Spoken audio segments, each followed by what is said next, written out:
When did your parents regret choosing the golden child over you? My sister Natalie has always been the favorite, and I've always been an afterthought.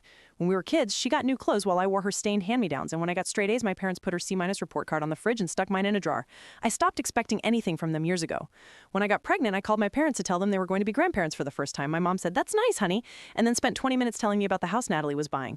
Throughout my pregnancy, they asked how I was feeling exactly twice, but Natalie's house became the only thing they could talk about. Every conversation was about her new countertops or her backyard or her paint colors. My mother-in-law threw me a baby shower, and my parents showed up 30 minutes late and left early because they were helping Natalie pick out furniture.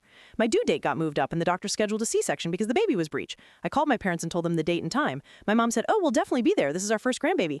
For the first time in my life, I felt like maybe they were finally going to show up for me. My mother-in-law was so excited she started crying when I told her the C-section date. She bought an outfit specifically for meeting her first grandchild and had been texting me every day asking how I was feeling. My father-in-law took the whole week off work so he could help us when we brought the baby home. 2 weeks before the C-section, my mom called and said, "So, we have a little situation. Natalie scheduled her housewarming party for the same day as your C-section. She sent out invitations months ago, and she really wants us there." I felt my entire chest tighten. I said she knew when my C-section was scheduled. My mom said, "I know, but this party is really important to her. She's worked so hard on this house. We'll come by the hospital after if we can." I said, "If you can?"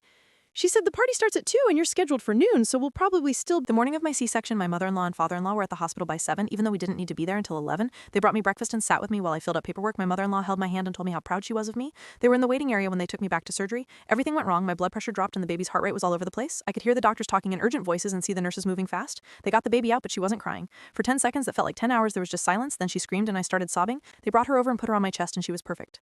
In recovery, my in-laws were waiting with flowers and balloons. My mother-in-law was crying and my father-in-law kept saying, "She's beautiful. She looks just like you."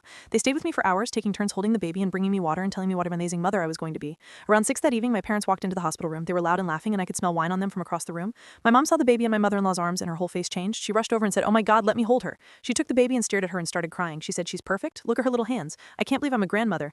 My dad came over and looked at the baby, and his eyes got wet. He said, "She's beautiful. She looks like you did when you were born." My mom turned to me and said, "Why didn't you tell us it was happening now? We would have been here."